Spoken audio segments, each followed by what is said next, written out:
আসসালামু আলাইকুম। আমরা গত ক্লাসে ভেক্টর শেষ করেছিলাম। তো আজকে আমরা একটা নতুন অধ্যায় শুরু করব, সেটা হচ্ছে গতি এবং গতির সমীকরণ ৩ নম্বর অধ্যায়টা। ওকে, অধ্যায়টা ভেরি ভেরি ইম্পর্টেন্ট। এখান থেকে কিন্তু অনেক কোশ্চেন তোমাদের পরীক্ষায় আসে এবং আসবে ভবিষ্যতে। তো আমরা শুরু করি অধ্যায়টা। দেখো, গতি এবং গতির সমীকরণে আমাকে আগে গতি বুঝতে হবে। গতি বলতে আমরা অ্যাকচুয়ালি কি বুঝি, তাই তো? দেখো, আমরা সংজ্ঞাটাকে একটু পড়ে নেই। প্রসঙ্গ কাঠামো হতে সময়ের সাথে সাথে কোনো বস্তুর অবস্থার হবে, অবস্থার পরিবর্তনকে আমরা গতি বলি। অ্যান্ড হট মিনস যে এইটা প্রসঙ্গ কাঠামোটা আসলে মিনিংটা কি, যে প্রসঙ্গ কাঠামোটা আসলে কি, এটা কিন্তু আমরা ভেক্টরের অধ্যায়ে বলেছিলাম যে আসলে প্রসঙ্গ কাঠামোটা কি, যে কোনো একটা রেফারেন্স যার রেসপেক্টে আমরা কোনো কিছু নির্ণয় করি। সাপোজ গতি, এখন ধরো সাপোজ তুমি আর তোমার বন্ধু একটা সাইকেলে যাচ্ছ, ধরো ভ্রমণে যাচ্ছ অথবা স্কুলে, মনে করো তুমি আর তোমার বন্ধু সাইকেলে করে স্কুলে যাবে। এখন আমরা করি কি, আমরা কিন্তু গল্প করতে করতে যাই, তাই না? ধরো সাইকেলটা আমরা দুজনে একই সাথে চালাবো, মানে একই গতিতে। ধরো 3 সেকেন্ড পর, ধরো একটা সময় পর তুমি আমার তোমার বন্ধু এখানে থাকবে, আবার কিছুক্ষণ পর তুমি এখানে থাকবে, মানে একই সময় তোমরা কি সমান দূরত্ব কি অতিক্রম করবে। তাহলে দেখো, যেহেতু গল্প বলা লাগবে, যেহেতু তোমাকে গল্প বলতে হবে, তাহলে গল্প বললে কি অবশ্যই একই ডিস্টেন্সে থাকা লাগবে, তাই না? যদি কেউ সামনে আগে না যায় বা কেউ আগে পিছিয়ে না পড়ে।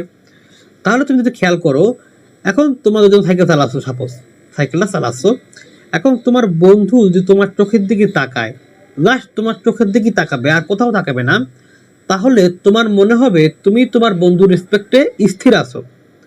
তুমি তোমার বন্ধুর রেসপেক্টে কি স্থির। আবার তোমার বন্ধু যদি তোমার দিকে তাকায়, তাহলে সেও শুধু তোমার দিকে, কিন্তু বাইরে তাকাবে না, শুধু তোমার দিকেই তাকাবে। তাহলে তোমার বন্ধুর মন হবে সেও কিন্তু তোমার সাপেক্ষে স্থির আছে। বাট তুমি যদি ধরো বাইরে একটা গাছ আছে, সাপোজ মনে করো, ধরো এই গাছের দিকে তাকালে, তাহলে কিন্তু তোমার এখন গতিশীল মনে হবে, কারণ তুমি গাছটাকে ফেলে সামনের দিকে চলে যাচ্ছ। এটা কি বলা হয়? প্রসঙ্গ কাঠামো। এটা কি বলা হয়? প্রসঙ্গ কাঠামো। মানে কোনো কিছু সাপেক্ষে আমি গতি নির্ণয় করবো, তাই না? আমি কার সাপেক্ষে এটা আমি নির্ণয় করতেছি, এটা আমাকে মাথায় রাখতে হবে। তাহলে তুমি দেখো, একই কেস, তোমরা সাইকেল চালাচ্ছ, তোমার যখন তোমার বন্ধুর দিকে তাকালে তখন মনে হলো স্থির, আর যখন তুমি গাছের দিকে তাকালে তখন তোমার মনে হলো তুমি গতিশীল। এখন ধরো সাপোজ আমরা আমরা যারা বরিশালে থাকি, আবার লঞ্চে যাই, আমরা এটা বিশাল বিশাল লঞ্চ, তাই না? ধরো একটা লঞ্চ 2 তলা কি 3 তলা হইতে পারে। হ্যাঁ, প্রায় 4 থেকে 5 হাজারের মতো লোক একটা লঞ্চে যায়। হ্যাঁ, তো এখন লঞ্চে যখন যায়, তখন লঞ্চ তো একটা নির্দিষ্ট বেগে বা এক নির্দিষ্ট গতিতে চলতে থাকে, এরকম, তাই না? নদীতে। এখন এই লঞ্চে অনেক কেবিন থাকে, কেবিন বলতে কি, রুম থাকে। তো যখন রুমে কেউ যায়, এখন দেখো তখন কিন্তু তার মনে হবে সেই স্থির। সে যদি রুমে যায়, মনে হবে সেই স্থির। আর যখন যদি সে বাইরে আসে, ছাদে আসে, তখন মনে হবে গতিশীল। কেন? কারণ যখন সে রুমে আসে, তখন যে রুমে থাকে, তখন রুমে তার আশেপাশে কি বলতো, তার আশেপাশে আছে শুধু দেয়াল, ওই কেবিনের দেয়ালগুলো। এখন দেয়ালগুলো কি, এখন এই লঞ্চ তো গতিশীল, ধরো লঞ্চ গতিশীল, লঞ্চের সাথে যেহেতু দেয়াল আছে, দেয়ালও কিন্তু গতিশীল। আর ওই দেয়ালে, ওই ঘরের মধ্যে তুমি আছো না, তুমিও কিন্তু গতিশীল। তার মানে তিনজনই সেম গতিতে আছো, তাই মনে হচ্ছে যে আসলে তুমি স্থির। বাট অ্যাকচুয়ালি তুমি স্থির না, তুমি গতিশীল। লঞ্চের দেয়ালও গতিশীল, লঞ্চটাও গতিশীল। কখন? যখন তুমি ছাদে উঠবা, দেখবা তুমি যখন পাড়ের দিকে বা আরেক সাইডে তাকাবা, দেখবা যে আরেকটা লঞ্চ তোমাকে ওভারটেক করে যাচ্ছে, অথবা তুমি ওই পাড়ের গাছগুলোকে তুমি ফেলে চলে যাচ্ছ। তার মানে কি, তুমি যখন আসলে তুমি কার সাপেক্ষে মাপতেছো, মেইন কথা এইটা। তুমি যখন দেয়ালে রেসপেক্টে দেখলা, লঞ্চের ভেতরে দেয়াল, তখন তুমি স্থির। বা তুমি যখন বাইরে আসলা, তখন মনে হলো তোমার হলো গতিশীল। তো এটা আমাকে বুঝতে হবে যে আসলে প্রসঙ্গ কাঠামো রেসপেক্টে কিন্তু আমরা এটা মেজার করি। হ্যাঁ, এই জন্য এটাকে বলা। ঠিক আছে, তাহলে আমরা মোটামুটি গতিটা বুঝতে পারলাম। এখন আমরা দেখব গতির প্রকারভেদ, এবং কারণ এটা আমাদের অসংখ্য প্রকারভেদ গতিতে আছে। তো আমরা দেখব তার মধ্যে অসংখ্য বলতে কি, এই 4-5টা 6টার মতোই আছে। তো এখানে দেখো 5টা প্রকারভেদ আমি এখানে লিখে রেখেছি, দেখো কি কি। একটা হচ্ছে চলন গতি, ঘূর্ণন গতি। চলন ও ঘূর্ণন মানে এই দুটো কম্বিনেশন একটা আছে, চলন এবং ঘূর্ণন মানে 1 আর 2 এর যোগফল, সেটা নিয়ে একটা গতি হয়। পর্যায়বৃত্ত গতি এবং কি দোলন গতি। তো আমরা প্রতিটা গতি এখন একটু আলাদাভাবে পড়বো, শিখবো। দেখো চলন গতি অ্যাকচুয়ালি কি বুঝি আমরা একটু ডেফিনিশনটা পড়ে নিই। কোন বস্তু সকল কণা একই সময়, খেয়াল করো, একই সময় এটা কি পয়েন্ট, আমি যেগুলো মার্কিং করবো এগুলো বলা কি পয়েন্ট। কি পয়েন্ট কি, যেটা হচ্ছে মেইন, যে থিমটা হচ্ছে মেইন, যাকে তার উপর বেস করে কিন্তু এই তোমার গতিটা ডিফাইন করা হয়, মানে সংজ্ঞা দেওয়া হয়। একই সময় একই দিকে সমান দূরত্বে, এই তিনটা হচ্ছে আমার কি পয়েন্ট। কি কি বলতে দেখো, যে বস্তুর সকল কণা একই সময় একই দিকে সমান দূরত্ব অতিক্রম করে, তখন তাকে আমরা চলন গতি বলি।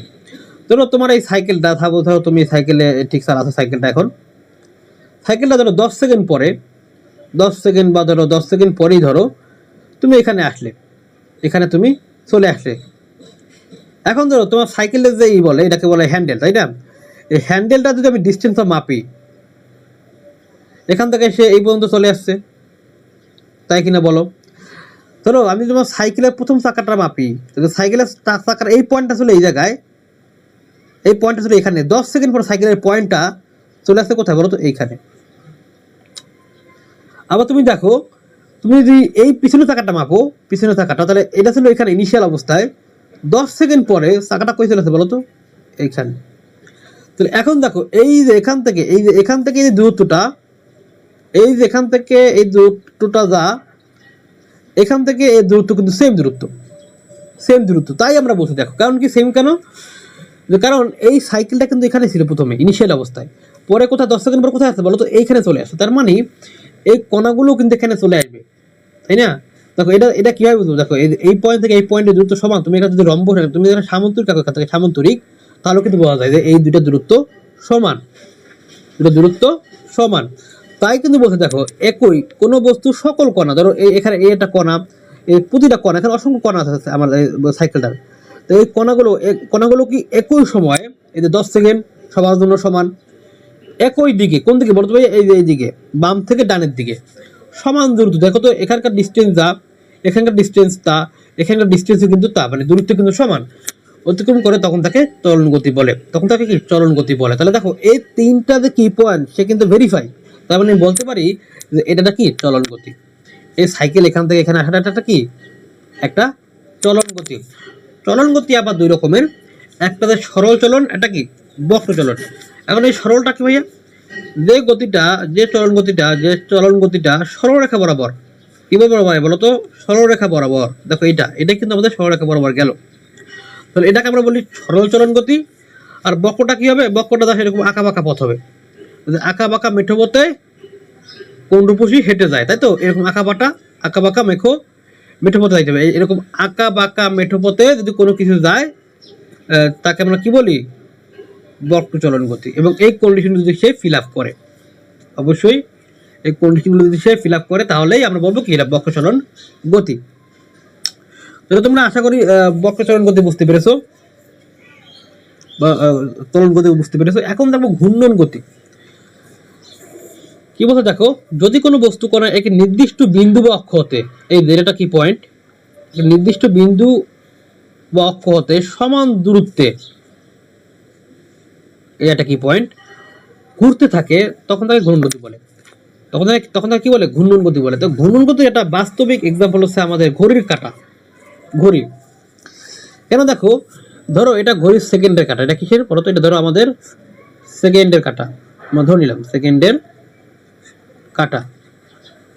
তো এখন এই ঘড়িটা দেখো একটা সেন্টার আছে, দেখো এই যে এটা সেন্টার আছে, এই কেন্দ্র, ঘড়িটা কিন্তু এই কাঁটাটা কিন্তু এই বিন্দুকে কেন্দ্র করে সে কিন্তু ঘুরবে, অলওয়েজ ঘুরবে।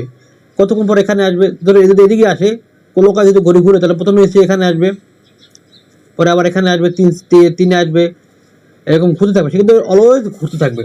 তাহলে খেয়াল করি যে এ যখন ঘুরবে, দেখো তো এই যে পয়েন্টগুলো, সে এই দেখো এই যে সাইকেলটা কিন্তু সে পয়েন্টগুলো অতিক্রম করবে অলওয়েজ, কখন এখানে আসবে, কতক্ষণ পর এখানে আসবে। তো দেখো তো এই পয়েন্টগুলো কি, এই পয়েন্ট থেকে দূরত্ব কি সমান না, সমান, কারণ এটা কিন্তু একটা বৃত্তের ব্যাসার্ধ, তাহলে বৃত্তের ব্যাসার্ধ কি সমান না, সমান। তাহলে খেয়াল করি যে এই কাঁটাটা এই বিন্দুকে কেন্দ্র করে কেন্দ্র করে সমান দূরত্বে, দেখো কিন্তু সমান দূরত্বে ঘুরতে আসে। তাহলে এটাকে আমরা বলতেছি ঘূর্ণন গতি, কারণ ঘূর্ণন গতির ডেফিনিশনটা কি ছিল, যে কোনো একটা বিন্দু বা অক্ষকে কেন্দ্র করে সমান দূরত্বে ঘুরতে হবে।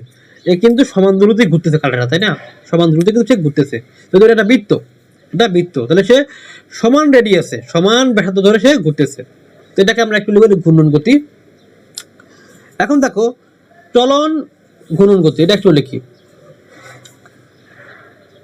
দেখো চলন ঘূর্ণন, তার মানে চলন প্লাস ঘূর্ণন, মানে আগের যে দুইটা কেস আমরা শিখলাম সেই দুইটা কেসই থাকা লাগবে। তাই বলছে এখানে দেখো যে কোনো বস্তু কণা একই সময় চলন ও ঘূর্ণন গতিতে চলতে থাকলে তখন তাকে আমরা কি বলি? চলন ও ঘূর্ণন গতি বলি। মানে একই সময় আমার চলন গতিও থাকা লাগবে এবং একই সময় কি আমার ঘূর্ণন গতিও প্রেজেন্ট থাকা লাগবে। দেখো এরকম একটা বাস্তবিক এক্সাম্পল আছে আমার চাকা। চাকা কেন? দেখো চাকা যখন মুভ করে একটা কেন্দ্রকে ধরে কিন্তু সে মুভ করে, একটা কেন্দ্র আছে এখানে দেখো যে চাকা, যেখানে শ্যাপটা থাকে, শ্যাপ বলতে কি যেখানে এটাকে কি বলে, হ্যাঁ এরকম থাকে না, এরকম থাকে। তাহলে এখানে দেখো এ কিন্তু এটাকে বা এই যে অক্ষটাকে আছে এটাকে বলে অক্ষ, একে কিন্তু কেন্দ্র করে সে ঘুরে, একে কেন্দ্র করে কিন্তু সে ঘুরতে থাকে। ধরো সে এই যে ঘুরতে থাকে এবং কিন্তু সে একই সময় কিন্তু সে সামনের দিকেও আগায়, সামনের দিকে কিন্তু সে অগ্রসর হয় না। সামনে যদি না যায় তাহলে কি তুমি গাড়ি চালাইলা, গাড়ি কি চলবে? চলবে না। তার মানে কি একটা চাকা কিন্তু প্রথমে সে কি হয়, প্রথমে সে হচ্ছে একই সময়ে সে হচ্ছে কি ঘূর্ণন গতি, সে কিন্তু ঘুরতেছে অক্ষ বরাবর, আবার কিন্তু সে সামনের দিকেও যাচ্ছে। তার মানে একই সময়ে সে ঘূর্ণন গতি প্রাপ্ত হচ্ছে, আবার কি চলন গতিও প্রাপ্ত হচ্ছে। তাই আমরা এটাকে বলি চলন ঘূর্ণন গতি। চাকার গতিকে আমরা কি বলি? চলন ঘূর্ণন গতি। এরপর দেখো পর্যায়বৃত্ত গতি। কি গতি ভাইয়া? পর্যায়বৃত্ত গতি। এটা তোমাদের একটা অধ্যায় আছে তোমাদের ফিজিক্সে, যারা ইন্টারমিডিয়েটে পড়াশোনা করবে বা ওদের কিন্তু এটা থাকবে, তোমাদেরও আছে বাট এটা অল্প, বাট আছে আর কি। দেখো পর্যায়বৃত্ত গতিটা কি, যে যদি কোনো বস্তু কণা একটি নির্দিষ্ট বিন্দুকে, এটা কি পয়েন্ট, একটা নির্দিষ্ট বিন্দুকে নির্দিষ্ট সময় পর পর, এই যে টাইম, ইম্পর্টেন্ট পয়েন্ট, কি পয়েন্ট, তো কোনো বস্তু কণাকে একটি নির্দিষ্ট বিন্দুকে নির্দিষ্ট সময় পর পর একই দিক দিয়ে, that is important, very important, একই দিক দিয়ে কিন্তু হইতে হবে, অতিক্রম করে, তখন তাকে আমরা কি বলি? পর্যায়বৃত্ত গতি বলি। এরও একটা এক্সাম্পল ঘড়ির কাঁটা। কেন? দেখো ঘড়ির কাঁটা কিন্তু অলওয়েজ অলওয়েজ সে কিন্তু কোনো কয়েক ডিরেকশনে ঘুরবে, মানে সে কিন্তু এদিক ঘুরবে, তাই না? সে কিন্তু এখানে 12 থেকে সে কখনো 1-এ আসবে, 2-এ, 3-এ, 4-এ, 5-এ, 6-এ, এরকম কিন্তু সে এরকম কোনো কয়েক কিন্তু সে ঘুরতে থাকবে অলওয়েজ। তাহলে আমরা একই দিক পেলাম। এখন দেখো একটা নির্দিষ্ট বিন্দুকে ধরো তুমি এই 12 কিন্তু আমার একটা নির্দিষ্ট পয়েন্ট, 12 তাহলে 12কে আমি ধরো নির্দিষ্ট পয়েন্ট। এখন দেখো নির্দিষ্ট সময় পর পর, এখন দেখো এই যে কাঁটাটা, এটাকে ধরলাম সেকেন্ডে কাটা, এটাকে কি ধরলাম ভাইয়া? সেকেন্ডে কাটা। সে কিন্তু 60 সেকেন্ড পর সে আবার এখানে আসবে না, কেন? সেখানে ঘুরবে, ঘুরতে ঘুরতে ঘুরতে ঘুরতে কিন্তু 60 সেকেন্ড পর এই 12টার কাছে আবার আসবে, আবার সে 60 সেকেন্ড ঘুরবে, আবার এখানে আসবে। এরকম কিন্তু যে প্রতি 60 সেকেন্ড পর পর, প্রতি 60 সেকেন্ড পর পর কিন্তু সেই 12কে অতিক্রম করবে, এই পয়েন্টকে সে অতিক্রম করবে। তার মানে কি দেখো এই ঘড়ির কাঁটাটা একটা নির্দিষ্ট দিকে, ক্লকওয়াইজ দিকে নির্দিষ্ট সময় পর পর 60 সেকেন্ড পর পর এই 12কে অতিক্রম করে। তাই আমি বলতে পারি যে এটা কিন্তু একটা পর্যায়বৃত্ত গতি, এটা কিন্তু একটা পর্যায়বৃত্ত গতি। কারণ নির্দিষ্ট বিন্দু হচ্ছে আবার এখানে 12, একই দিকে ক্লকওয়াইজ দিকে সে ঘুরে, এবং কি কয় সেকেন্ড? 60 সেকেন্ড পর পর, যদি সে সেকেন্ডে কাটা হয়। তো আশা করি তোমরা পর্যায়বৃত্ত গতি বুঝতে পেরেছো। এখন দেখো লাস্টে যে গতিটা, সেটা হচ্ছে দোলন গতি। সেটা কি? দোলন গতি। সেটাকে দেখো যদি কোনো বস্তু কণার গতি একটা নির্দিষ্ট সময় পর পর, এদের টাইমটা নির্দিষ্ট সময় পর পর, একটা নির্দিষ্ট সময় পর পর বিপরীতমুখী হয়, দ্যাট ইজ ভেরি ইম্পর্টেন্ট, বিপরীতমুখী হইতে হবে কিন্তু। তার মানে গতিটা যদি একদিকে যায়, এদিকে গেল, একটা নির্দিষ্ট সময় পর আবার তার অপোজিটে আসতে হবে। তো এরকম গতি আমাদের বলি সরল দোলকের গতি বা ববের গতি। তোমরা কিন্তু যারা 9-10-এ আসো তারা কিন্তু প্র্যাকটিক্যালি ফিজিক্সে করে আসো সরল দোলক বা বব, তাই না? যে একটা বব থাকে, এটাকে আমরা দড়ি সুতো দিয়ে এখানে বেঁধে রাখি, এবার আমরা এখান থেকে এটাকে ছেড়ে দিই। এখান থেকে তুমি যেটাকে ছেড়ে দাও, সে প্রথমে এই পয়েন্টে আসবে, কিছুক্ষণ পর এখানে আসবে, তার মানে এরকম। আবার দেখো সে প্রথমে এখান থেকে ঘুরে এরকম এখানে আসবে, তাই না? আবার দেখো সে কিন্তু আবার ঠিক অপোজিটে আসবে এরকম। তার মানে সে টি সময় পর এখানে যাবে, তাই না? আবার কি কিছু সময় আবার টি সময় এদিকে আসবে, এরকম সে অলওয়েজ, সে এরকম অলওয়েজ এরকম ওঠানামা করবে একটা সময়, একটা নির্দিষ্ট সময়ে সে কিন্তু এরকম অলওয়েজ ওঠানামা করবে। তাহলে এজন্য এটাকে আমরা বলতেছি দোলন গতি। কি বলতেছি আমরা? দোলন গতি।